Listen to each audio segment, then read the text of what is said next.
잠언 19장 6절 말씀 다 같이 봉독합니다. 너그러운 사람에게는 은혜를 구한 자가 많고 선물 주기를 좋아하는 자에게는 사람마다 친구가 되느니라. 아멘.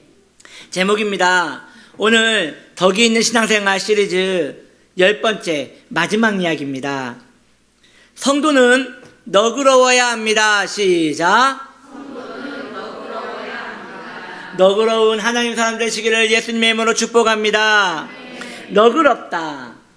그 뜻은 고려대 국어대사전에 보면 너그럽다란 뜻은 마음이 넓어 감싸 받아들이는 성질이라고 하였습니다. 마음이 넓어서 어떤 것도 감싸서 받아들이는 그 힘이라는 것이에요. 성도는 너그러워야 합니다. 하나님의 명령입니다. 왜 그래야 할까요? 첫 번째입니다. 너그러움은 사람을 모으기 때문입니다. 다른 이의 말을 들어주는 사람과 다른 이에게 계속 말하는 사람과 이 두 부류가 있습니다.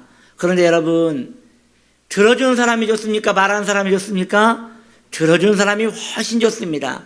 그 사람의 말을 눈을 응시하면서 한참 들어주다 보면 그 사람의 마음의 깊은 것까지 고백하는 것을 들을 수 있습니다. 왜냐? 사람의 마음은 우물과 같아서 그 우물에 뭐가 있는지 몰라요. 얼마나 깊은 우물이냐? 보시죠.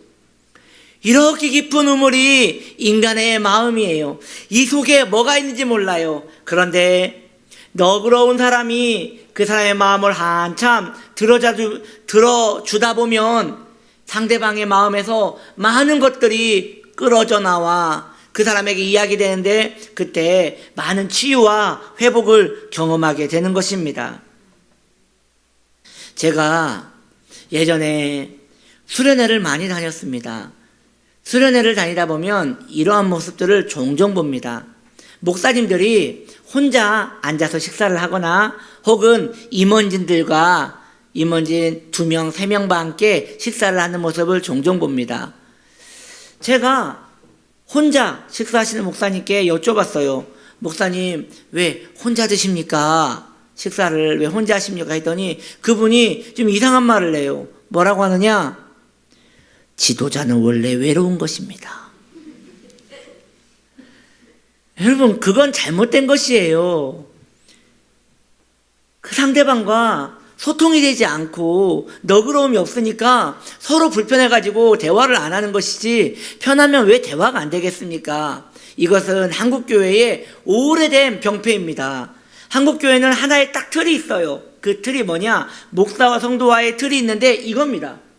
목사는 설교하고 성도는 설교를 듣고 딱 이 상태에서 머물러 있습니다. 그러니 교회에서 말씀 들었으면 됐지, 이야기 들었으면 됐지, 밥 먹으면서까지 이야기를 들어야 하느냐, 이런 불편한 마음에 성도님도 목사님한테 오지 않고 목사님도 성도님한테 오지 않는 것이죠. 이것은 목사와 성도와의 관계 가운데 너그러움이 깨졌기 때문인 것이에요. 사실 목양관계라는 것은 이 강단에서 말씀을 전하는 것 이상입니다.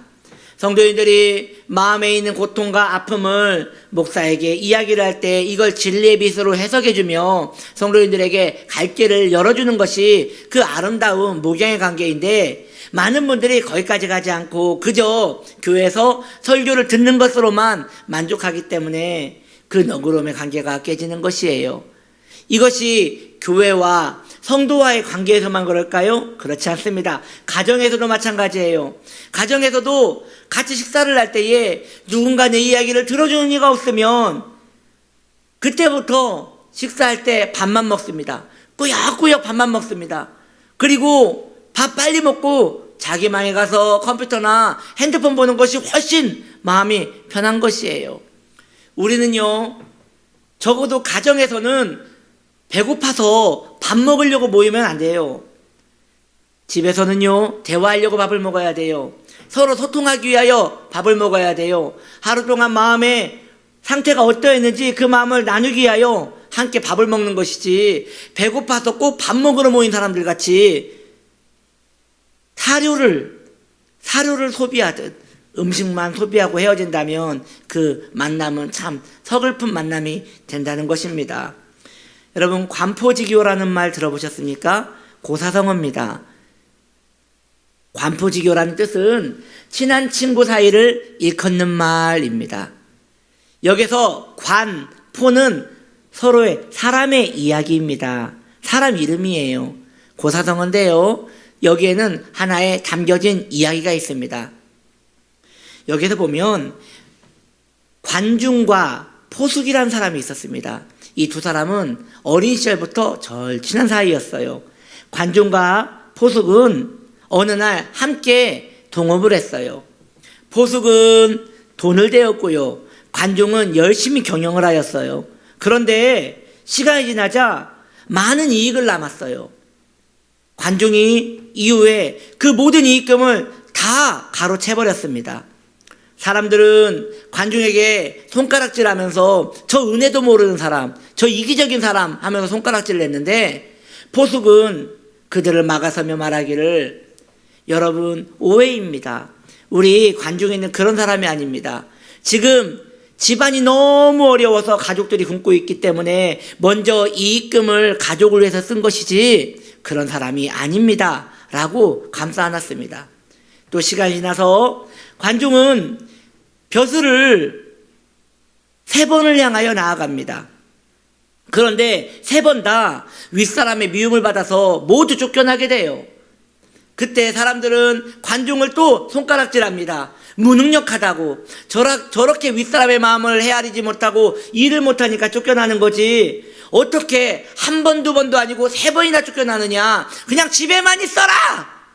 이렇게 관중을 무시하였습니다.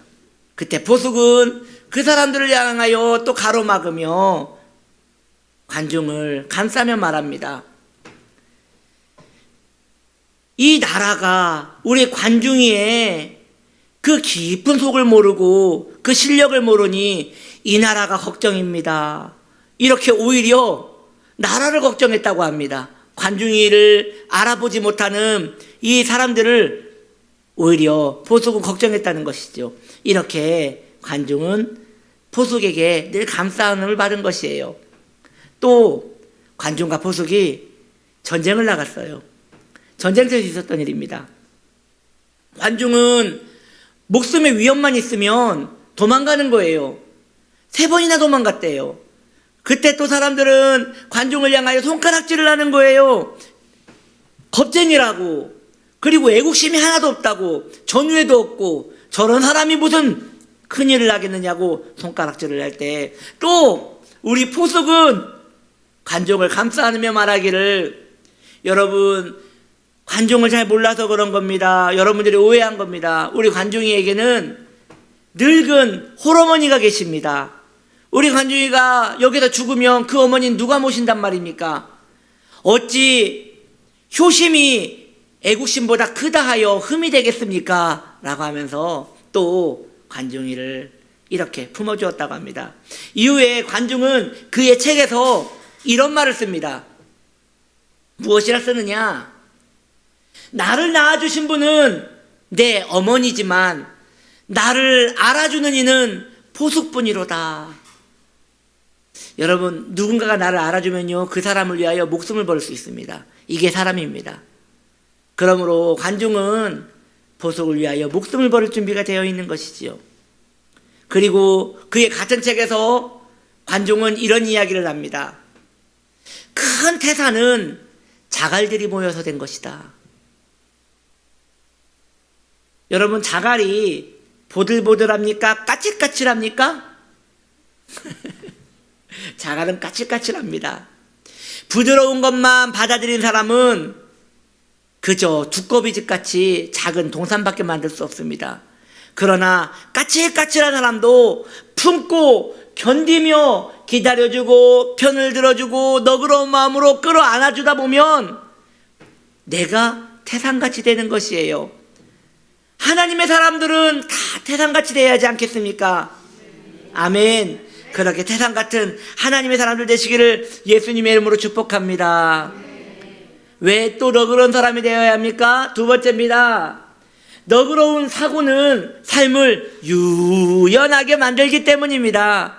여러분, 유연한 사람이 되시길 바라요. 이 세상은요, 지금 너무나 다양성이 가득한 시대입니다. 그러다 보니 이 과학의 발전으로 말미암아, 사상의 발전으로 말미암아 많은 사람들이 생각이 달라요. 너의 생각이 나의 생각과 다르다요. 그 사람과 계속 단절하다 보면 우리는 결국 고립되고 말 것입니다. 넓은 아량은 쉽게 만들어지는 게 아니에요. 누군가의 이야기를 듣고 그 사람에 호응해 준 사람은 자기 생각이 없어서가 아니라 오히려 깊은 고민 속에 그 사람마저도 품을 수 있는 넓은 마음을 가진 것입니다. 우리는 태양을 봅니다. 태양, 여러분 실제로 보면 눈이 멀어버릴 것입니다.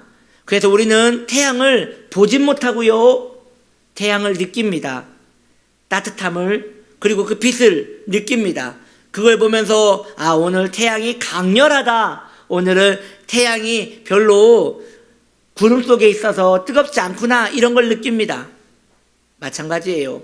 인간의 마음을 어찌할 수 있을까요? 우리는 마음을 볼 수 없습니다. 마음을 어떻게 할 수 있습니까? 그 사람의 도량을 보고 하는 것이에요. 내가 그 사람에게 이야기하는데 한없이 받아주고 그 사람을 이해해주고 품어주면 이 사람은 정말 좋은 사람이구나, 이 사람은 정말 깊고 오묘한 사람이구나 하면서 그 사람에게 의지가 되는 것이지요. 저와 여러분 마음에는 예수님이 계십니다. 왜 안 계신 것 같이 아멘이 이렇게 작습니까? 다시 한번 고백합니다. 저와 여러분 안에는 예수님 계십니다. 아멘. 그러면 여러분 생각해 보십시오. 예수님은 바다보다 깊으시지요? 예수님은 우주보다 넓으시지요? 그럼 우리 마음은요? 예수님을 담고 있는 우리 마음은 어찌해야겠습니까? 우리도 바다처럼 깊은 마음을 소망해야 하고 우주처럼 넓은 마음을 소망하여 많은 이들을 넓은 아량으로 너그럽게 품어줄 수 있는 그런 사람이 되어야 한다는 것입니다. 세 번째입니다. 왜 우리는 너그러운 사람이 되어야 하는 것입니까? 너그러움의 원천이 무엇이기 때문에? 사랑이기 때문입니다. 그리스도는 사랑이십니다. 교회는 사랑입니다. 성도는 사랑입니다. 너그러움과 사랑은 같은 것이에요. 여러분, 사랑이 무엇입니까? 사랑은 눈물의 씨앗이 아닙니다. 여러분들에게 사랑에 대하여 제가 정의를 내려드릴게요. 명확한 개념일 것입니다. 보시죠. 사랑의 크기가 곧 쓸모의 크기다. 누군가에게 쓸모가 있어지면 거기에 사랑이 시작된 것입니다. 사랑이 없으면 그 사람을 위하여 아무것도 하지 않습니다. 사랑하면 그 사람을 위하여 무언가를 하기 시작합니다. 저는 예전에 고등부를 담임하고 있을 때에 그 아이들에게, 특히 그 여자아이들에게 이런 말을 했습니다. 그 당시만 해도 여러분, 요즘은요 중딩만 돼도 막 사귀어요. 고딩이 되면 굉장히 깊은 관계 속으로 갑니다. 그래서 제가 말했습니다. 여러분들은, 너희는 지금 사귀고 있는데 그게 사랑인지 아닌지 확신할 수 있느냐? 사랑한대요. 사랑한대요. 그래서 제가 말했습니다. 그렇다면 너의 남자친구가 너한테 무엇을 해줬냐? 너에게 사랑한다고만 말을 했냐? 그건 사랑이 아니다. 그럼 사랑이 뭐냐? 너에게 얼만큼 돈을 썼느냐? 그게 사랑이다. 너와 얼마나 같이 있고 싶었느냐? 그게 사랑이다. 그게 아니면 그저 말뿐인 것이다. 그러므로 정신 똑바로 차려야 한다 라고 했더니 그때 몇 명이 헤어졌어요. 이제 사랑을 확실하게 알게 된 것이죠. 여러분, 사랑은 말로 하는 게 아닙니다. 누군가에게 쓸모가 되어져야 하는 것이에요. 제가 참으로 씁쓸한 이야기를 하나 하려 해요. 이제 우리 성도님들이 연세를 드시면 다 천국 가시지 않습니까? 소천을 하십니다. 장례를 치르고 그 이후의 이야기를 들어보면요, 아버지가 돌아가신 곳에는요, 아버지가 돌아가신 후에 자녀들이 어머니에게로 모여요. 어머니를 모시거나 혹은 어머니 곁에 계속 있으려고 해요. 그런데 어머니가 돌아가시잖아요. 아버지가 남으면 그 아버지 옆에 잘 안 가요. 그리고 아버지가 홀로 남아요. 이게 천덕꾸러기가 되는 모습을 봐요. 너무 마음이 아픈 거예요. 왜 그런 것일까요? 왜 어머니에게 자녀들이 모이는 것일까요? 어머니가 쓸모가 있어서 그런 거예요. 어머니는요, 같이 있으면 밥도 해주고요, 빨래도 돌려주고요, 아이도 봐주고요. 정말 어머니가 있어서 도움되는 게 많아요. 근데 아버지는 그렇습니다. 그래서 저는 이 자리에 우리 남성분들이 계시는데 지금부터라도 가정의 일을 도우셔야 합니다. 그래야 나중에 비참해지지 않습니다. 가정에 쓸모 있는 인생이 되어야 합니다. 그래야지 남성들이 앞으로 살아갈 날이 평탄하십니다. 남성들은 대부분 직장에서 인정받으시고요, 직장에서 사랑을 받으십니다. 왜 그런 것일까요? 하나 보시죠. 이게 무엇이냐? 미생이라는 드라마에서 한 과장의 이야기인데 죽도록 일만 합니다. 그래서 인정받고요, 사랑받습니다. 남성이 왜 직장에서 인정을 받느냐? 직장에 오래 있어서 그런 거예요. 직장에 마음을 다해서 그런 것이에요. 그런데 문제는 은퇴를 한단 말이죠. 그럼 어떻게 됩니까? 집으로 돌아와야 하잖아요. 그래서 여성들은 제가 보니까 은퇴가 없어요. 마지막까지 가정에서 헌신을 하시는데 남성들은 나중에 그 가정으로 이렇게 이직을 하신단 말이죠. 그러면 매우 어려운 상황이 된다는 것이죠. 그러므로 남성들이요, 불공평하다가 생각하지 마시고 지금부터 시간을 어느 정도 쪼개요, 가정과 아내의 일을 돌보시기를 축복합니다.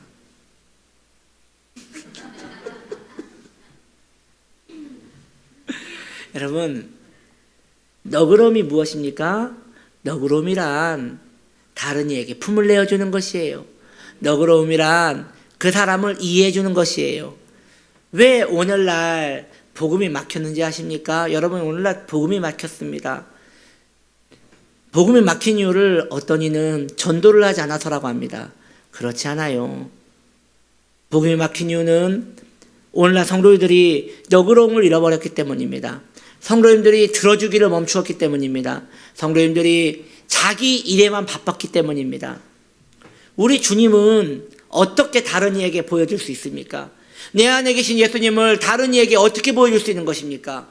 인격으로 보여주는 거예요. 보살펴줌으로 보여주는 것이고 너그러움으로 보여주는 것입니다. 그러므로 우리 귀한 성도님들은 덕이 있는 신앙생활 하는 가운데 너그러움을 품고 그리스도의 아름다운 모습을 펼쳐 보이는 하나님 사람 되시길 바랍니다. 이렇게 이제 덕이 있는 신앙생활 시리즈가 마쳐졌습니다. 여러분, 어떻게 10번의 설교를 들으셨는데 삶이 얼마나 변하셨는지요? 좀 덕이 있습니까? 좀 사람들을 끌어모으고 있습니까? 이 10번의 설교를 들으셨는데 어찌 전보다 사람이 한두 명 더 붙으셨나요? 아니면 더 떨어지셨나요? 덕이 있어야 합니다. 사람이 없으면 누구에게 복음을 전한단 말입니까? 사람이 없는데 어떻게 하나님 나라가 만들어진단 말입니까? 그러므로 사람이 곧 복음이고 사람이 곧 너그러움입니다. 그 안에 머무는 복된 하나님 사람 되시기를 예수님의 이름으로 축복합니다.